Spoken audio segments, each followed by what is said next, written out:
Are crypto assets being used to support Ukraine and Russia?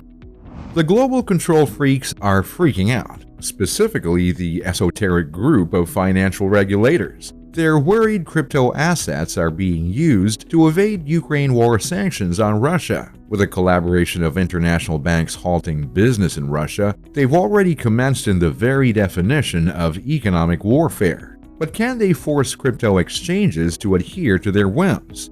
And is cryptocurrency actually being used to fund both sides of the war in Ukraine? This is what we'll discover in this video, where vital issues pertaining to everything anti-fiat currency is revealed. Like this video, subscribe, jingle the notification bell, and share this video. Competition is a sin. The founder of the Rothschild banking dynasty was quoted saying, "Give me control of a nation's money supply and I care not who makes its laws." The Rothschild family was the most infamous of all European banking dynasties. For the better part of 200 years, they exerted great influence on the economic and political history of Europe. Since then, other powerful banking institutes have followed the Rothschild codes of conduct and adopted a philosophy of competition is sin. To implement their stranglehold on humans as resources via dominance over economies, they have centralized currency and made themselves fiat dictators. Just as a quick review, fiat money gives central banks greater control over the economy because they can control how much money is printed. Most modern paper currencies, such as the US dollar, Japanese yen, euro, Korean won, and the Chinese yuan, are fiat currencies. One danger of this fraudulent fiat money is that governments will print too much of it. This inevitably results in hyperinflation. The two biggest problems with fiat money deals with political instability and mismanagement of the money supply, which devalues your savings. A more accurate description is that a fiat currency is backed by the resources of the government that issues it, while its value is determined by a number of factors, including economic supply and demand, interest rates, and the money supply. Fiat currency differs from real money because money is backed by some physical asset that sets the standard of its value, such as gold, silver, or other precious metal standards, or in Russia's case, oil, just like the petrodollar. Now you understand why it's referred to as liquid gold. And this brings us to the great value of cryptocurrency. The value of a fiat currency is basically out of control, but cryptocurrency is able to circumnavigate the law, giving the cryptocurrency owner more power. And in the case of the Ukraine-Russia war, crypto does the same against sanctions, which are euphemisms for economic warfare. Bitcoin, devised in 2009 by a mysterious figure known as Satoshi Nakamoto, is the world's first decentralized online currency. Instead of a central bank, Bitcoins, and now owners like it, can be issued by anyone with a powerful personal computer. It mints them by solving extremely difficult mathematical problems. The problems are automatically made harder to ensure that the overall supply of cryptocurrency like Bitcoin cannot grow too fast, thus result in inflation. And when traded online, the transactions are cryptographically authenticated. So when political leaders don't have control over that currency, they typically attempt to eradicate that currency or control it.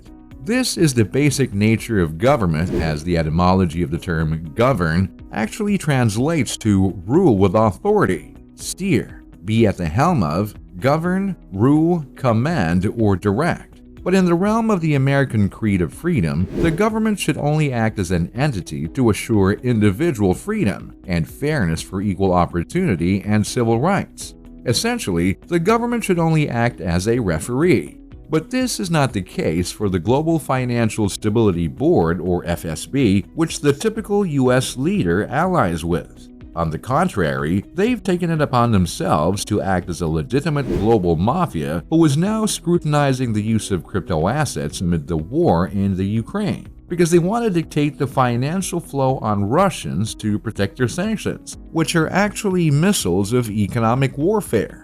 Meanwhile, the Global Financial Stability Board has a major dilemma. Many crypto exchanges have rejected calls to cut off all Russian users. The globalists continue to raise concerns that crypto could be used as a way to circumvent sanctions, but their allies in Ukraine are also raising millions of dollars in cryptocurrencies. The Ukrainian authorities have been posting appeals on social media for donations in Bitcoin and other digital tokens, and those requests have definitely been answered.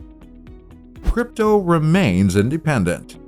Regardless, the crypto sector is on the defensive amid warnings from US and European lawmakers in unison with NATO.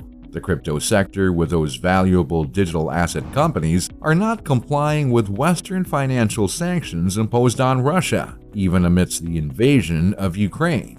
Some crypto exchanges have rejected calls to cut off all Russian users, raising concerns that crypto could be used as a way to circumvent sanctions. Patrick Armstrong, a member of the FSB Secretariat, told the City and Financial Conference, "We at the FSB are monitoring the situation, the conflict situation relative to cryptos." Armstrong went on to explain that the FSB, which groups financial regulators, central banks, and finance ministry officials from the group of 20 economies, is sharing the information it obtains among its members. Now, under the guise of fighting terrorism, John Glenn, Britain's financial services minister, told the City and Financial Conference that steps have already been taken by the UK to bring crypto assets under anti-money laundering and terrorist financing curbs, which will support law enforcement in crypto assets. Glenn was quoted saying, "We think that these steps will actively support the government's response to Russia's invasion of Ukraine."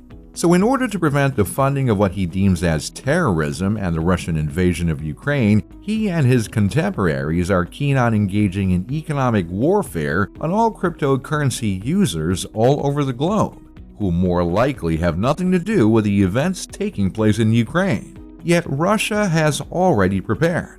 Russian companies have many cryptocurrency tools at their disposal to evade sanctions, including a digital ruble and ransomware.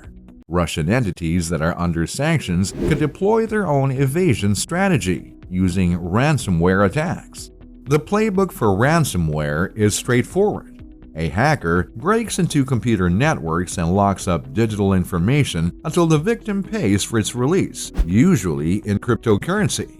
This has hindered the US twice on President Biden's watch on the national level. According to reports published by the blockchain tracking firm Chainalysis in early 2022, Russia is at the center of the growing ransomware industry. In 2021, about 74% of global ransomware revenue, or more than $400 million worth of cryptocurrency, went to entities that are more than likely affiliated with Russia in some way or the other. Russia set these channels up in 2015. When the United States barred Americans from doing business with Russian banks, oil and gas developers, and other companies in 2014 after Russia invaded Crimea, the hit to Russia's economy was quick and impactful. Economists estimated that sanctions imposed by Western nations cost Russia about $50 billion per year. But since the global market for cryptocurrencies and other digital assets has exploded in popularity, it signifies good news for those who want complete independence from government-regulated international banking systems who are more than willing to enforce arbitrary sanctions on governments and innocent civilians no matter where they're located. The Western establishment tries to get a grip. The U.S. Treasury Department warned that cryptocurrencies pose an increasingly serious threat to the American sanctions program. Russia has already been anticipating this move from the U.S. on the global chessboard and has already found ways to trade without touching the dollar. As early as 2020, representatives of Russia's central bank told a Moscow newspaper that their new digital ruble would make the country less dependent on the United States and better able to resist sanctions. It would let Russian entities conduct transactions outside the international banking systems with any country willing to trade in digital currency. And since Russia controls around 25% of the world's oil supply, this strategy seems sound. Already, Russia is negotiating with potential partners in other nations who have also been targeted by U.S. sanctions, including Iran and China. China, Russia's largest trading partner in both imports and exports, according to the World Bank, has already launched its own central bank digital currency. The country's leader Xi Jinping recently described China's relationship with Russia as having no limits. So although Western globalists attempt to target the various digital currencies, it seems that cryptocurrency is serving its purpose as being an unregulated monetary device. This only shows the world that cryptocurrency is a grand avenue that should be utilized. And this also shows you why it's important to like this video and subscribe to Crypto World. See you in the next video.